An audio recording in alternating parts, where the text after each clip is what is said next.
I should have listened to my haters and just buy a Miller.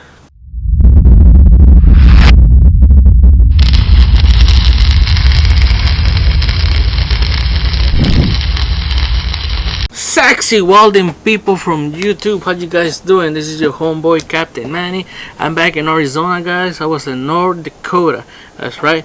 But something that re-welders don't want to happen to them, it happened to me, guys. I failed a weld test. Oh my god! I love the mother.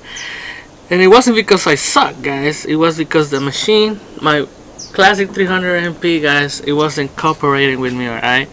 And we'll talk about it on this video. I'll show you guys or tell you guys what happened on the weld test, why I fell, and hopefully we'll cry a little bit and drink some beer. So how about that? Alright, so without further ado, let's get to it. Alright, my sexy welding people from YouTube, so what do you do when it's negative 25 and your balls are freezing up? So I wake up that morning, guys. It was January 1st 2022. It was cold, guys. It was negative 20, and I turned my machine up. It didn't want to turn on, first of all, because it was freezing. But once it starts up, I didn't turn it off at all.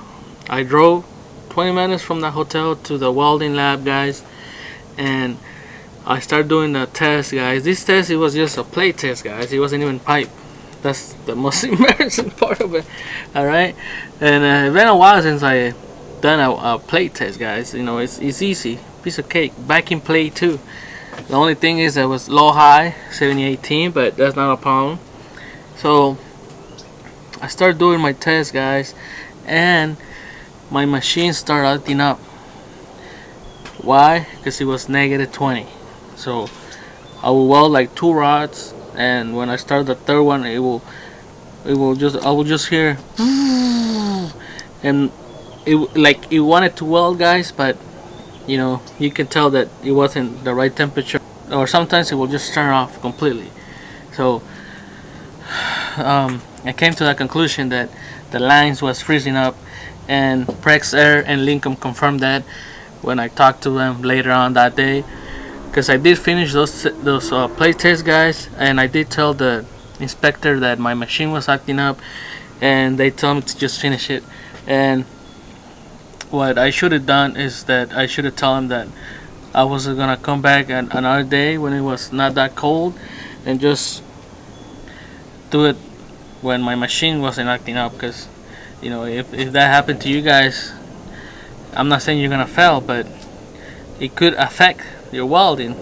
Because if you're welding and you know, you have to grind it, you lose time, and you're freaking out or you get pissed because you know it's cold and you want to get that thing done and get out of there. And besides, you know, you're travel from, like me, from Arizona all the way up there to take a test, and you fail it. And this is what happened to you guys. A lot of times, you know, you travel like me almost 2,000 miles, and you don't want to fail a test, guys. Nobody does, but that happened to me. And since then I've been drinking, and that's why I haven't uploaded a video. Just kidding. Nah, you guys, I just, you know, I went up there, worked for like 2 weeks. I couldn't find any other job, guys, and just came back. So with that said, guys, just there's some guys that put insulation on their welding machine, and even though I plugged the machine at night for the oil, I guess, you know, there's sometimes that the temperature is just way too cold.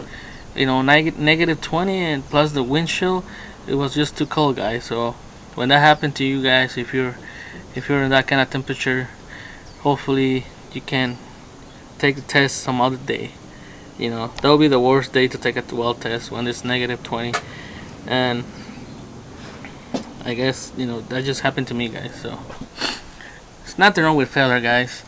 I'm just a welder boy, and I'm just trying to make it. And I mean, it just happened, guys. I mean, nothing wrong with failing. Like I said, I'm just trying to make it. I'm not the best re-welder out there, but I'm gonna keep going until I make $10 million or something like that. Nah, we'll see, guys. I mean, we lost a fight, but we didn't lose the war yet. All right. Um, it was just like I said, it was just a play test. It wasn't even a pipe test, which sucks. And it sucks to go all the way to North Dakota and fail a test. I mean, I'm not the only one, but it does suck, guys. I mean, to tell you the truth, if anybody tell you otherwise, they're just lying, because it sucks. You waste time, you waste money, and you lose an opportunity too. So ever since I got back from North Dakota, I've been, the machine is running great, because it's not cold like over there. But I mean, it could run in cold temperature, guys, but that was like some extreme shit, minus 25. It was too cold. So yeah, guys, just to sum her up, guys, just keep welding, keep going strong, and God bless, and I'll see you in the next video. All right, bye.